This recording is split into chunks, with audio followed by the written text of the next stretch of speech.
Welcome to Inspired Living with Marc Lainhart, the intuitive prospector. Every Wednesday, Marc, along with his special guests, will explore thought-provoking topics and ideas that promote creativity, self-help, healing, happiness, and well-being to inspire you on your spiritual journey. Each week, Marc will discuss different paths to achieving a more spiritual, balanced, happy, and healthy lifestyle. Topics will elevate consciousness and range from metaphysics to the human and social experience and all things spiritual. Welcome to an inspired community that offers support, encouragement, and new ways of thinking. Marc is a tested, certified, and professional spiritual medium, metaphysical teacher, healer, and spiritual advisor with a spiritual practice based in Seattle, Washington.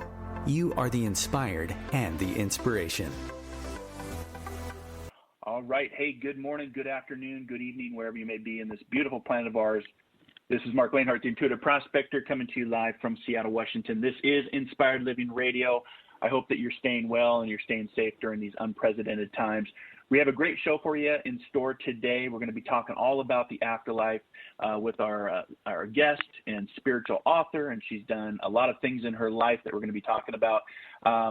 Just want to say thank you for being an inspired listener, listening in all around the globe. We had some technical difficulties here at the beginning, so I'm calling in on my phone line today. And I just want to start off the show with a quote, if I could, from Emily Dickinson. And she talked about that it will never come again is what makes life so sweet.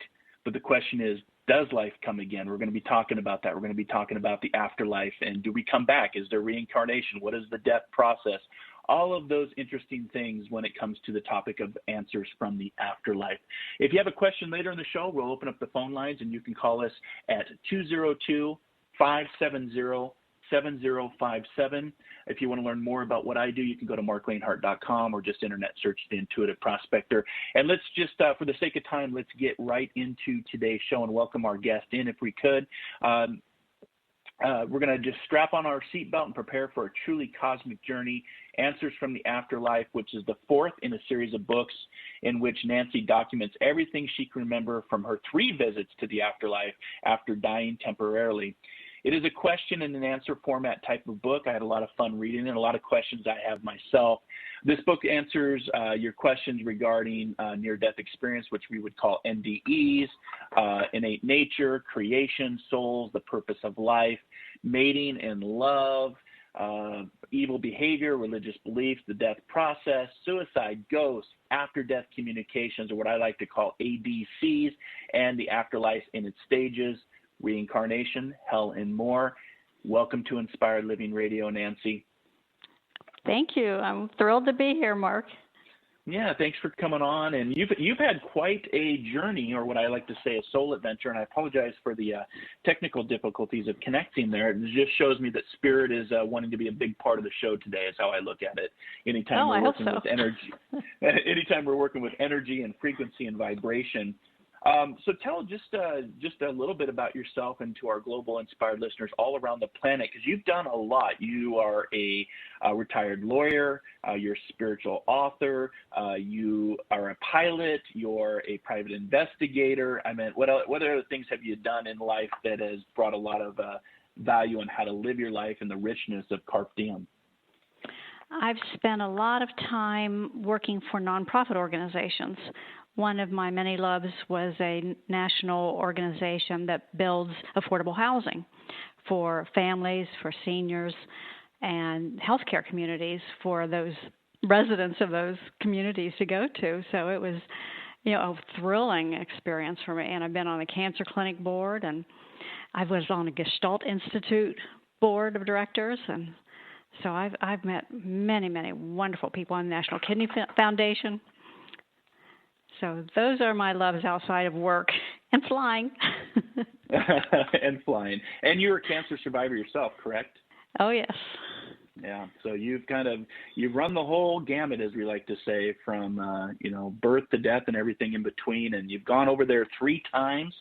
You've come back to talk about the near-death experience. Now, this book, Answers from the Afterlife, is your 4th book, correct? Because there's a series of books. I just want to read them here. Backwards, Returning to Our Source for Answers. And then you have Backwards, the guidebook.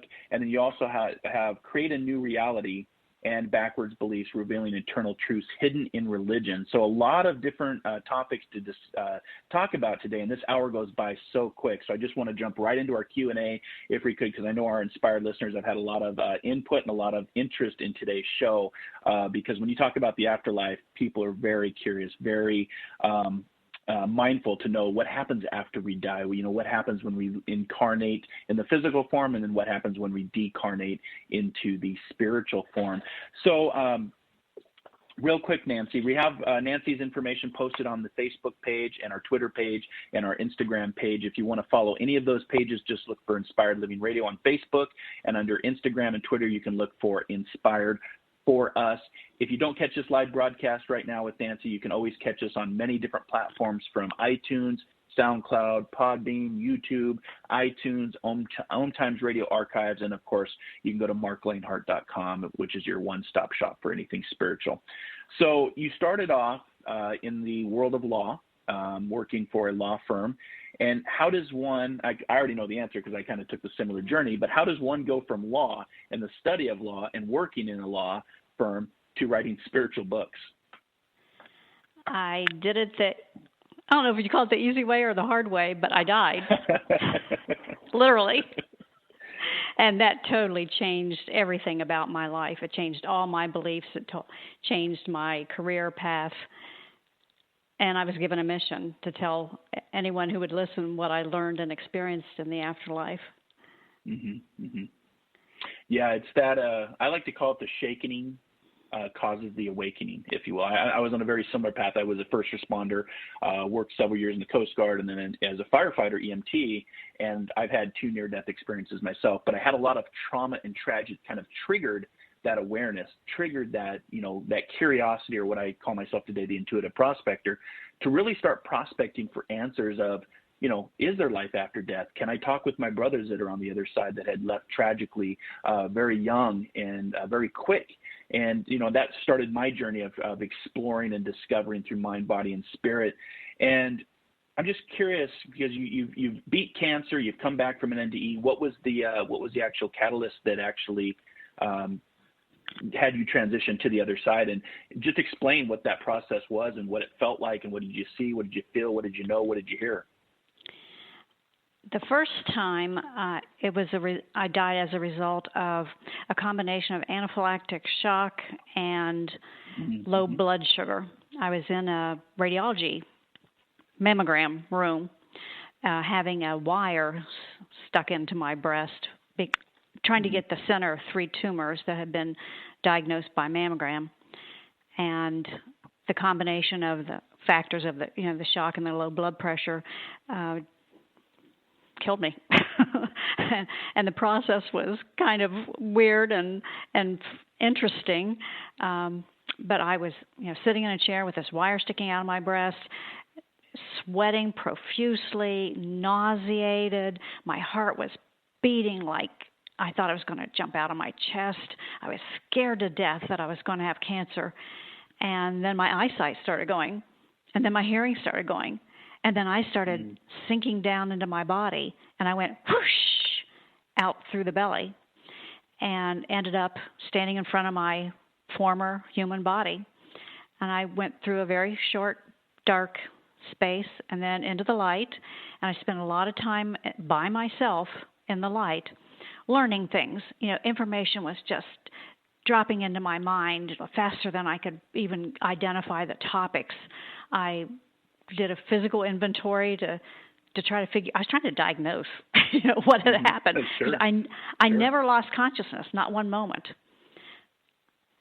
And then the second and the third times, the second time, I guess I was just called home. Nothing physical happened that I know of. I just ended up back in the afterlife before the council of spiritual beings that were monitoring my mission. Because at the end of my first NDE, I assumed a mission of telling people, what had happened. Excuse me. And then the third one was precipitated by very low blood sodium. And I ended up in hospital for 3 days. And that one, again, was a meeting with my counsel that were keeping tabs on what I was supposed to be doing. That was kind of a long answer to your short question. No, I think I like the explanation because it's, when I first started, when I had my first NDE, I was 5 years old, and then at the age of 27, I had my second near-death experience.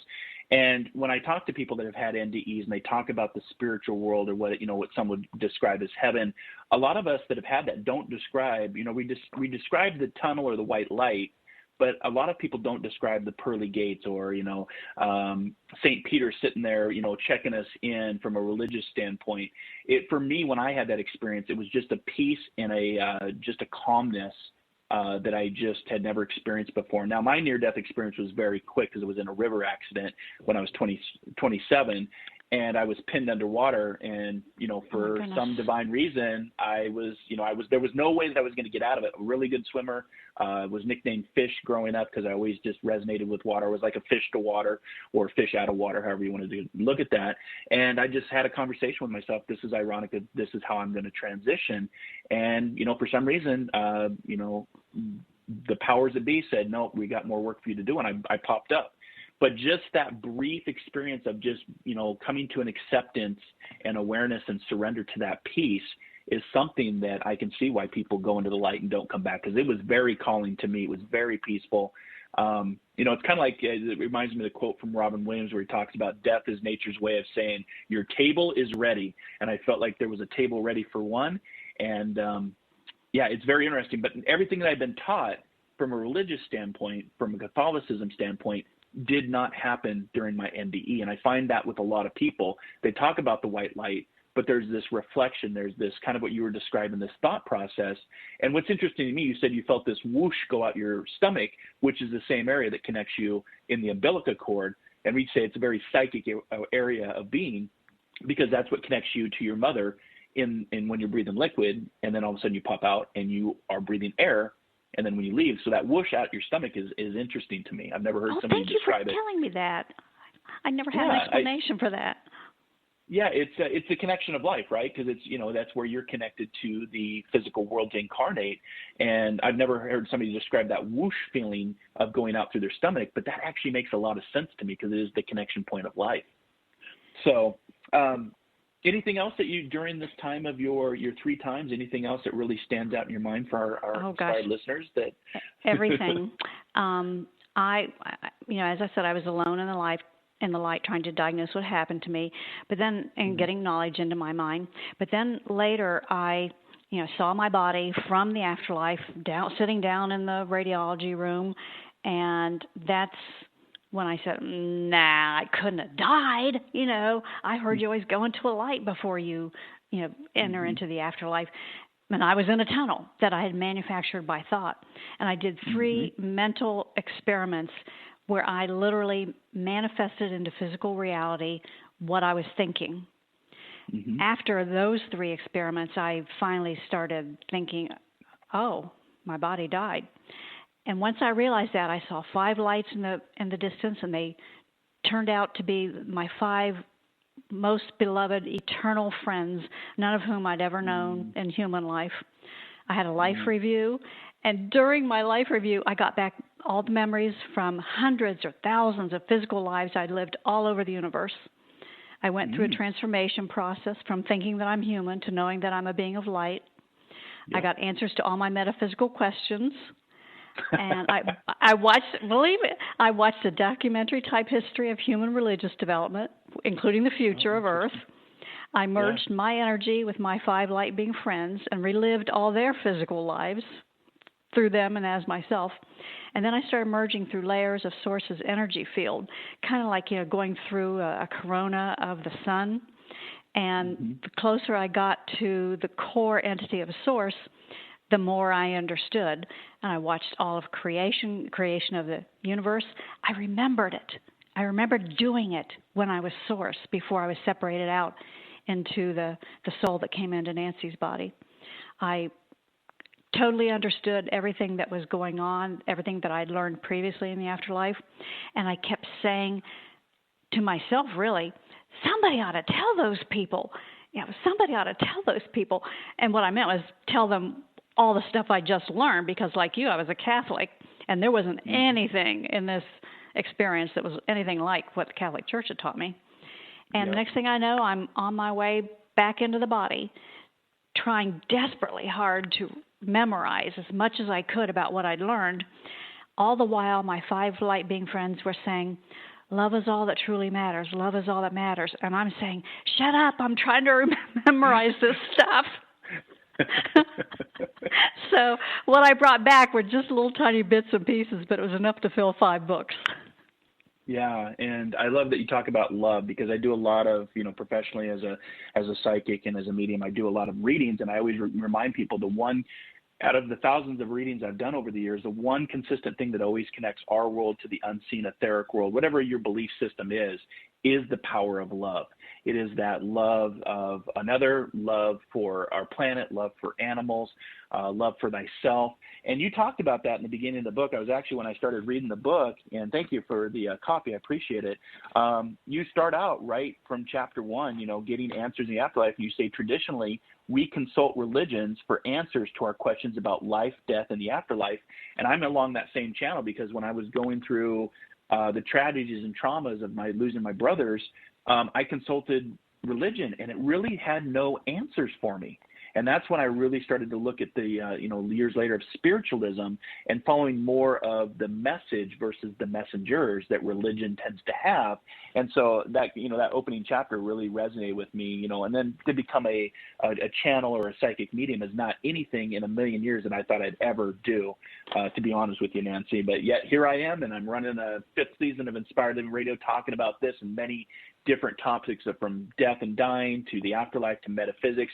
Now, it's interesting because you talked about you met 5 beings that you didn't know on the human experience, but you knew that you connected with them, and you talked about different either dimensions or planets.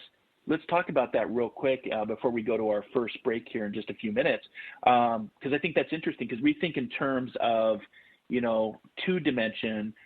Some people think in 3-dimension, but when we start getting into the 5th dimensional of energy and frequency and vibrations and universe and different planets, it kind of reminds me of what, J.K. Rowling, who wrote the Harry Potter series, talked about, that well-organized mind, and death is just the next great adventure. And that's how I look at death now. Death is a part of life, and it's another soul adventure that we go on to learn and grow. An exciting one, right? And an exciting one, not anything to be feared of. I think for many of the listeners out there, we may question, like, how am I going to die? I don't want to suffer. I don't want to have this, extraordinary, excruciating transfer. But at the same time, I always go back, when you come into the planet and you incarnate, you don't have memory of your birth as far as right now in the physical being. And I think death is a lot of that as well. I've talked with people over the years that have talked about people have a near-death awareness before maybe they're chronically ill. They have a chronic illness and they're, terminal, and they start to have awareness of the spirit world. And I've heard of, some of my guests have talked about even leaving the physical body before, let's say, a traumatic train accident or a car accident or an airplane accident, leaving the body before the actual pain actually hits the body. So it's very interesting to me, and then very intelligent, obviously. There's something definitely more intelligent and loving than you and I are capable of, for sure. Yes, and I learned in the afterlife, just like you said, that we have the option of getting out of body while it's dying. Mm-hmm. We don't have to go through the pain and suffering. Mm-hmm. And I found that very comforting. And I just, my death was, it should have been terrifying, but it was so interesting. I just couldn't get over how fascinating it was. And I remembered it. See, that's a gift. I remembered it. After each thing happened, I went, oh, yeah, I remember doing that before. Mm-hmm. And so you carry those memories. And we call that soul amnesia. A lot of times we've had guests in previous shows where we've talked about that, either deja vu or that soul amnesia, because you resonate with certain memories or you resonate with certain people or certain experiences, but your free will and choice is to help you make decisions right now. You can't go back and remember, otherwise you might not make the same choice or decision that you need to make in this life. So it's a very fascinating concept when people have deja vu or, that connection, but they can't really quite put their finger on it. So I've always been fascinated with soul amnesia and, deja vus. People even in hypnotherapy have recalled a lot of similarities. There's a couple books out there The Journey of the Soul is a book that I first had read when I started my spiritual journey, and it was a skeptic and doubter of life after death that, was a hypnotherapist and had over 10 years had researched. Michael Newton is his name. He's the author of that book. Yeah, I've read this book. And he had yeah, so Journey of the Soul, and he had done research on people over the years, and he found that the story of people that didn't connect or didn't even know each other were telling the same things. And when he would get specific and ask them a question about, what is the afterlife, and there are certain things that could not be answered or should not be answered. So I guess when we go to our first break, we'll come back because there's so many chapters, Nanci, I want to talk about. It's so hard to cram all within this hour of our show. But when we come back, we'll get into more of the chapters and talk about that subject. So you're listening to Inspired Living Radio. Just remember, as Ralph Waldo Emerson talked about, it's not the length of life, but the depth of life. We'll be back here in 2 minutes on Inspired Living Radio.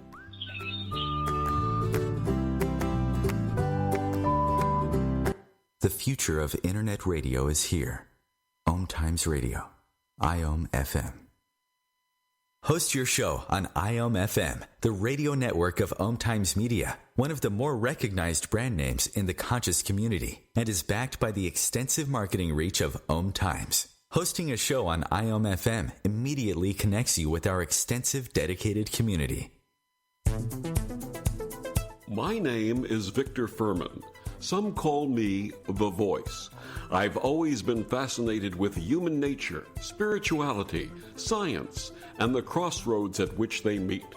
Join me Wednesdays at 8 p.m. Eastern on OMTimes Radio, and we'll explore these topics and so much more on Destination Unlimited.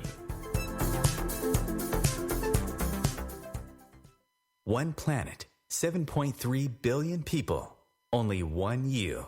Life offers us many opportunities and learning experiences. Are you ready to explore and discover this beautiful planet, the life and energy all around us, the spiritual world, and what is unseen, along with your own personal soul adventure? Marc Lainhart, the intuitive prospector, is the spiritual connection you have been prospecting for. Internationally known as a tested and professional clairvoyant medium and spiritual advisor, Marc's work as a metaphysical teacher, medical instructor, radio show host, inspirational writer, and hiking guide are here to help you on a journey of self-discovery, healing, inspiration, education, and a whole lot of spiritual awesomeness.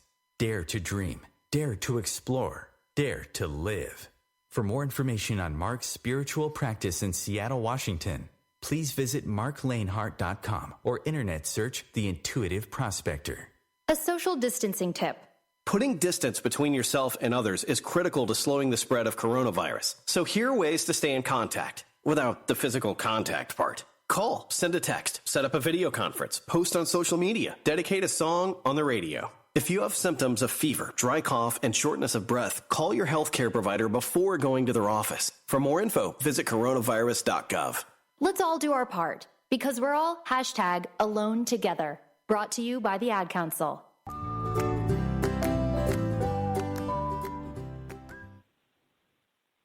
Welcome back to Inspired Living Radio. Today's guest is Nanci Danison, talking about her book, one of 4 books in her series, and we're talking about Answers from the Afterlife. Whole bunch of information. If you want to learn more about the work Nanci is doing, you can go to her website at nancidanison.com. You can also go to backwardsbooks.com. You can also go to Inspired Living Radio Facebook page, where we have all the links and all the information for today's show. And again, if you catch the podcast over on the other platforms, make sure to check out this book. It's very fascinating. It's a Q&A formatted type of book where there's questions and answers to what Nanci went through. So welcome back, Nanci, and let's pick up right where we left off. Cool. And one of the things one of the things I learned that I thought you might be interested in is deja vu. I learned in the afterlife that what deja vu is when you in human life recognize an event that you saw as a preview to incarnating into the body you're into now. Isn't that interesting? That is interesting, because some of my deja vus have to do with planes. Unfortunately, plane crashes, being on a plane that's going down. Hopefully that's not my future, but anytime I have that vision or that similarity where I feel similar, like I've seen this before, I'm standing on a beach and I'm watching this plane go down. I usually do something out of the ordinary, like do a circle or clap my hands real loud. It's an interesting thing. Here's this guy on this beach doing circles and clapping his hands, and people are going, what is that guy doing? And yeah, that's a great explanation for deja vu. And I've heard it a couple different ways. So thank you for sharing that. All right. So one of the chapters I want to get to in the book is reincarnation. Now, there's a lot of different chapters in this book. There's 21 plus chapters. Your near-death experiences, you talk about hell, you talk about reincarnation, you talk about evolution. I think what we're going through right now in history, on these unprecedented times we find ourselves, is a form of transformation and evolution. But one of the things I found interesting in what we've been talking about based on deja vu is reincarnation, because almost every single religion around the world has some sort of context or points to a form of reincarnation. And so I just wanted to, for our inspired listeners, talk about that life preview that you experienced, selecting the human body, and the purpose of reincarnation, if we could. Well, I was in the afterlife. I didn't go into the afterlife at the same point where most near-death experiencers do. Most of them go in to the stage of afterlife from which we reincarnate. I was finished with all that. I was given to understand that this was my time to die, that I had volunteered to come into human life at this point in time as a special mission. So I didn't see that much of reincarnation, but what I saw was one event in my memory where I selected a body, and that's where I saw that you get to preview bits and pieces of the life that you might be living. They're not locked in, but they're potential events.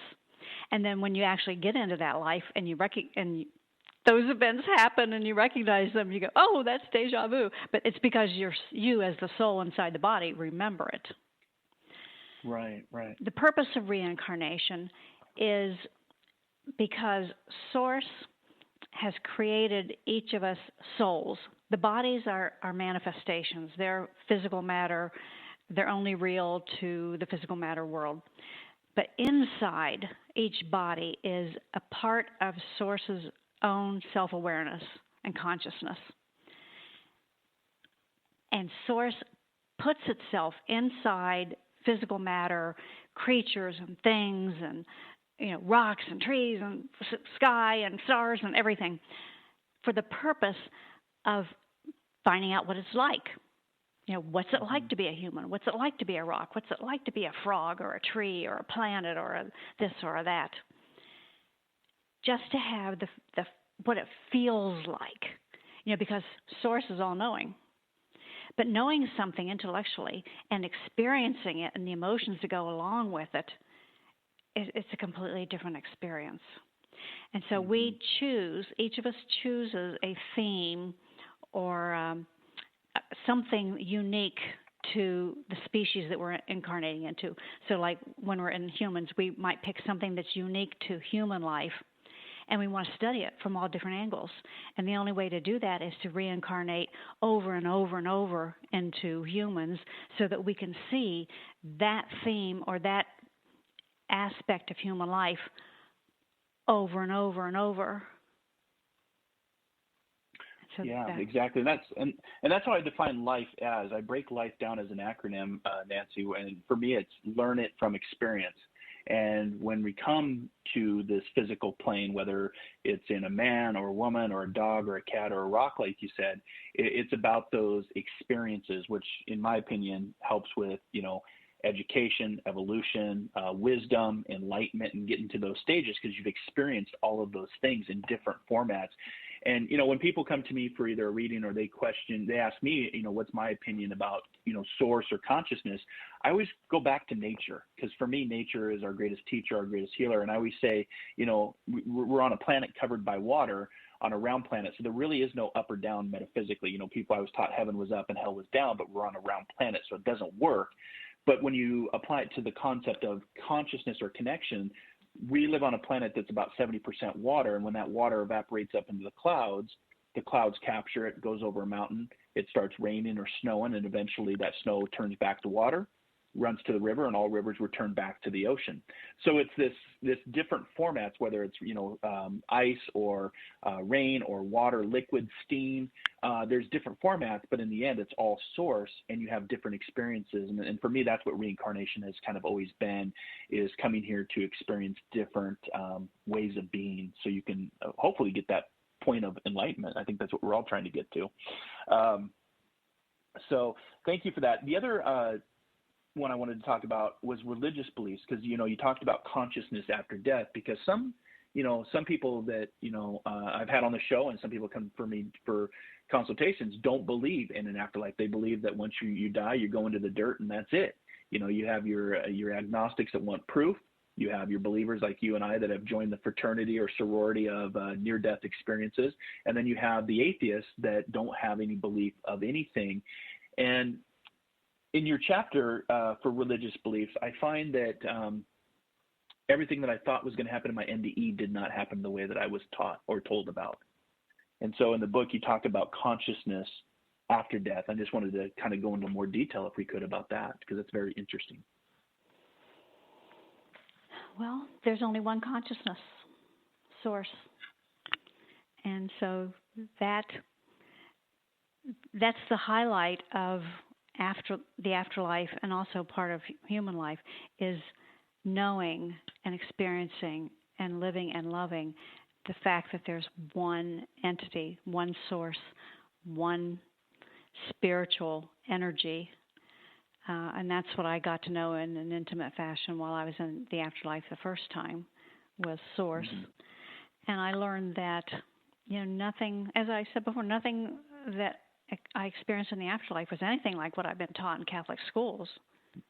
Mm-hmm. Mm-hmm. So, I think that's why I was shown this documentary history of Earth, because what I was looking for was, how did religions develop? How did they, change and develop over time, over the, the thousands of years of human history? And of course, while I was watching the development of religion, I saw what was happening to the planet and, what was going to happen to it in the future. Right. Yeah, for our inspired listeners out there, I always just kind of remind them that, because a lot of it's based on where you are raised in the world too, right? You could be on the other side of the planet and have a completely different religious concept, or somebody, a prophet, or, whether it's Muhammad or Gandhi or Jesus or Krishna, the list goes on and on. I always say that religion is like one record, and there's just different versions on that record or CD. I guess I'm kind of aging myself here saying record, but it's like having a CD, and the CD is consciousness. And on that track, there are 12, different tracks based on where you're raised in the world. But it's still all that same CD, that consciousness, whether you call it heaven, whether you believe in one person over another person. And so, yeah, I'm in agreement with you. When I became a spiritualist, I really started to look at source of consciousness and life after death with really no religious context to it. But you also talk about that unconditional love, because some of the listeners out there may be asking, well, what about suicide? What about, my brother was murdered. What about people that commit murder? What happens to us when we die, or when we decarnate out of the physical form? What are some of the consequences to suicide or to murder? And you talk a little bit about that in the book. What happens is we wake up. That's it. That's the whole story. When your human body dies, you get out of it and you wake up to the same eternal spiritual part of source that you have always been and will always be. You get back all of your memories from previous lifetimes and from eternal living, and you just continue on as a part of source until you're ready to wake up to the knowledge that you are source. And that's what happens when you're finished with your incarnation cycle, and you decide yourself, when you're going to stop incarnating. It's completely a person's choice. And suicides are a natural part of physical life. When we incarnate into humans, we know that the body's going to die, and we know that there's going to be some event that causes that death. And so we kind of pre-plan what that might be. And you know, what we plan for may never come to pass. But one thing we can always be sure of, no one dies before their time. That's why we have so many near-death experiences. They get, you know, souls get into the afterlife and they find out, oh, it's not their time, and so they're sent back to the body. And so, you know, I've had 5 NDEs altogether, 3 of them where I went into the afterlife, and 2 where I was just wandering around a hospital. But you know, when we have completed our goals, when we have completed our mission, when we've completed what we came here to do, we can leave. And so people who commit suicide they're a success. They've completed their mission. Maybe it's early. Little tiny children, little infants that die early, they've completed their goals. They're success stories. And there's no consequence whatsoever in the afterlife from having committed suicide or from being murdered or from any other cause of death. It's just part of the life cycle. And Source does not judge, not at all, not ever, not any part of our lives. Yeah, and as a spiritualist, we look at that as well as that eternal progress that's open to every human soul.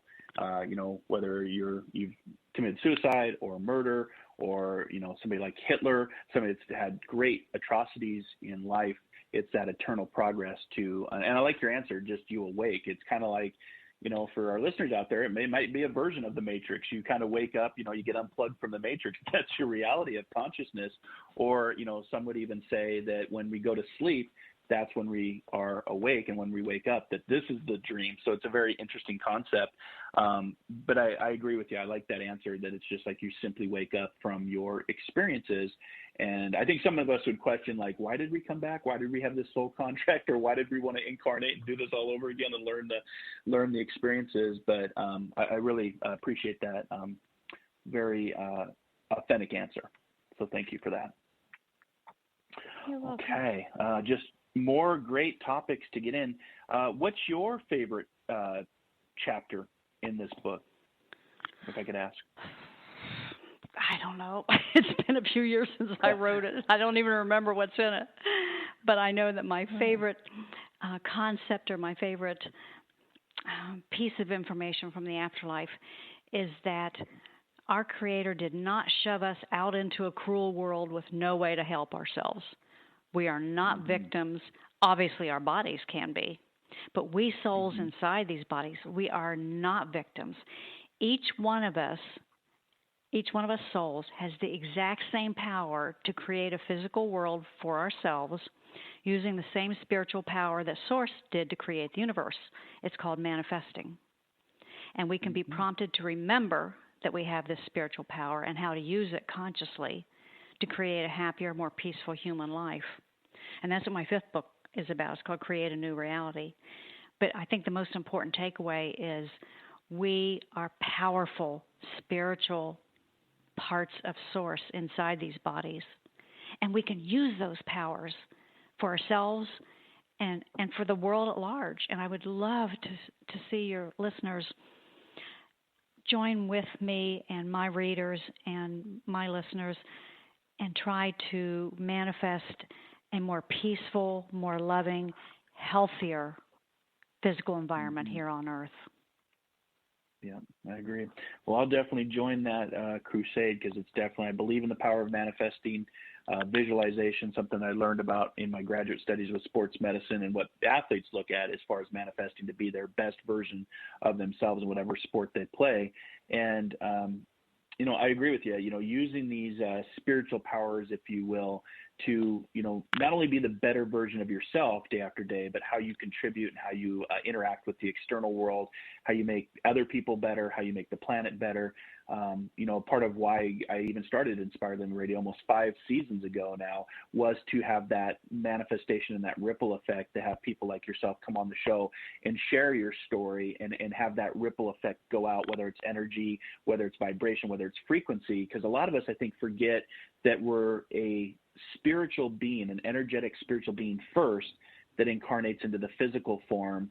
And therefore, we get locked in this body and that soul amnesia, or we forget and we get, lost in our thoughts when we have so much more greater opportunities and experiences and healing and love to bring to others and our planet, for sure. And something else I learned in the afterlife that, you slot right into and that is, when I was watching the history of religion and, all of Earth and its, eventual future, I was shown that Source has sent 1 million messengers. None of them were kings or princes or gurus or religious leaders or, famous people at all. They were people like you and me, good-hearted people who've had spiritual experiences, who are bringing a little morsel of truth to the rest of us who are incarnated into human life. And one of those people was Gene Roddenberry. I was so thrilled to see that. Yeah, he was definitely a seer. He was known to be a seer in a lot of science fiction. For our listeners out there, Gene Roddenberry is the creator of Star Trek, and he wrote a lot of science fiction back in the late 50s, early 60s. But what we see today, a lot of that science fiction has turned into science fact. And after his passing, his wife actually talked about how he was a seer. He could see into the reality of a future. So that means that he was either a channeler, sensitive, or just a very great insight for what is happening. But I agree with you, Nanci. I feel a lot of us that have had a lot of different experiences, or what I call soul adventures, are the spokespeople to bring this message forward from consciousness, the source, the spirit world, whatever words that we want to use to identify that. But I also find that, for me in my own journey, I find that religion is for those that fear that hell-based energy that you talk about in the book. But spiritualism and what we do is more, we've pretty much already gone through it. We've already walked through that, and therefore we find the carpe diem, we find in living the best versions of our lives. And that's why I think you've gone out and done so much in life as well. From a pilot to a lawyer to an author to all the different things that you've done is because you know what it's like to live and you know what it's like to die. Yes, and once you've died, there's really not much more to be afraid of. Yeah, exactly. I'm thinking of the Bob Dylan quote where he talks about he who is not being born is busy dying. And so for all of our listeners out there, it's kind of like that famous quote from the Shawshank Redemption: get busy living or get busy dying. There's a lot to be done in a day, and seize the day, that carpe diem energy, because you never know when your journey is up. And there is an afterlife, and that means a new adventure, but it's not going to be what you expect it to be, is what I always tell people. So expectations usually leads us to self-disappointment. So it was a fun book to read. Again, if you want to learn more about the work, now you said you have listeners too, so you have a radio show as well, or you have podcasts? No, I do a lot of radio shows like yours. Do it. Okay, just bouncing around the radio shows on the airwaves, and again, manifesting and sending that ripple effect out. But if you want to learn more about Nanci Danison, you can go to her site. And again, if you go to our Facebook page, it's now open to the public, and you can join we're about 1,700 people now around the globe. I remember starting with 2 people on Facebook, and you can visit her site. I put both links to both backwardsbooks.com and nancydanison.com. And again, if you want to get this book, it's one of 4 books in her series. What's your latest book? What was your latest book that we might have to bring you back and talk about that? We're going to run out of time here. Create a New Reality, Move Beyond Law of Attraction Theory. There it is. Okay, the Law of Attraction Theory. Well, move beyond the Law of Attraction Theory. Yeah, well, I was actually told in the afterlife, in that early part where I was getting all these downloads of information, that humans had been given an erroneous message about manifesting, and that my job was to correct that. And I didn't even know what they were talking about at the time, because I'd never heard of the Law of Attraction. Yeah. So like attracts like, or it's actually one of the quotes that I use a lot in my spiritual practice is from George Lucas, because you were talking about Star Trek with Gene Roddenberry, and I'm a huge Star Wars fan because I was raised with Star Wars, and George Lucas talked about how your focus determines your reality, and a focus is a sense of manifestation, what you manifest, what you want, and the power of manifesting. So that's just, again, you can go to Nancy's website. You can get all of her books. Her latest book is Create a New Reality. But today we wanted to talk about answers from the afterlife. And I don't think we had anybody call in for any questions. So no worries. I think I forgot to throw the phone number out there again. I get so lost in the topic that, I just don't actually have, we have callers, but at the same time, I forget to give the number out. It's like, here we are at the end of the show. Just for, being your first time on Inspired Living Radio, Nanci, what inspires you now that you've gone to the afterlife a few times and you've become quite connected to what is unseen? What are the things, or who are the people or the topics that inspire you that you'd maybe want to share out with our listeners? What inspires me are the little things, the little kindnesses, the little courtesies. When I watch the news and I see somebody, bringing a dinner to somebody who's shut in, or when I see, like I saw on the news this morning, a chorus, a choir in college that were singing in a parking garage. They were standing 6 feet apart, and they all had masks on, and they were singing through their masks. It's making me cry now to see the wonderful, loving, beautiful things that people can create together and for one another, and doing it at a time and place in history when it's so difficult because of the pandemic to do these things. And so I'm inspired by the love that I see in the little things.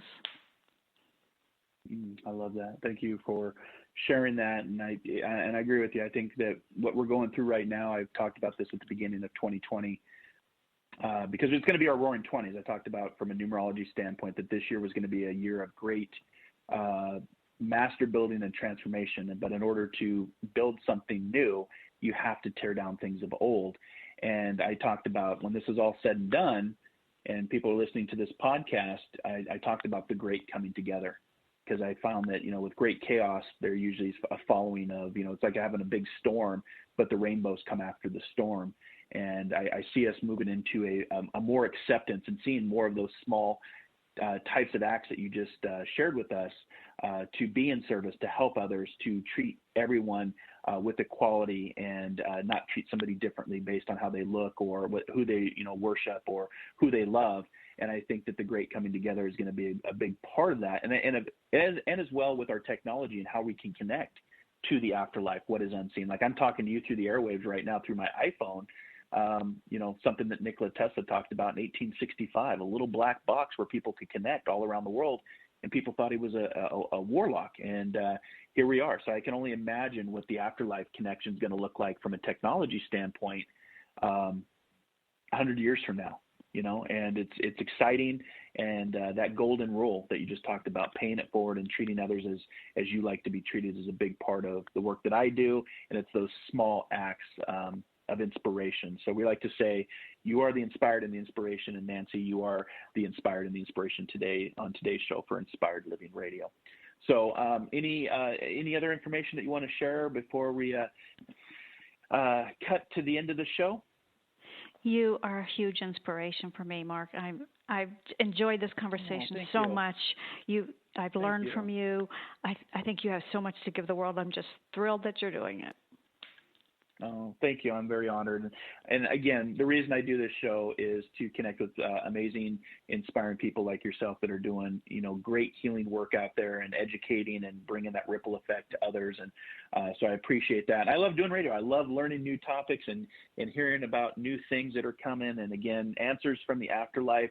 Our guest today, Nanci Danison, you can go to her website. You can go to our Facebook page and click on those links. It's nancydanison.com, backwardsbooks.com. I'd love to have you back on the show later in the year, or 2021, so we can talk about this moving beyond the law of attraction theory. I think that's very interesting. I think our inspired listeners would get a lot out of that as well.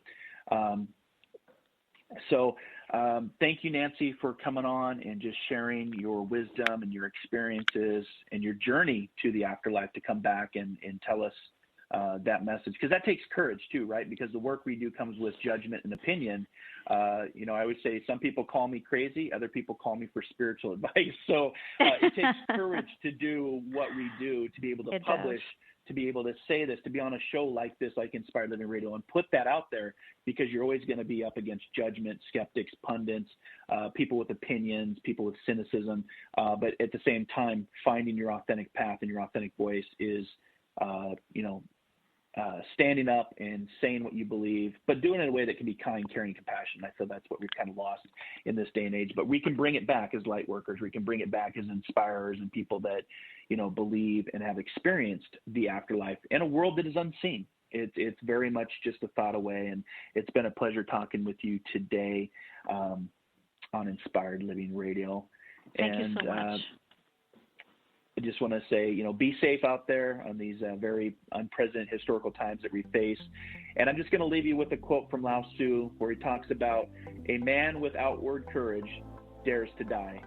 A man with inner courage dares to live. Until our next soul adventure together, be kind, be caring, be compassionate, and most importantly, dare to dream, dare to explore, dare to live. We'll see you next time here on Inspired Living Radio. Take care, everybody. Namaste.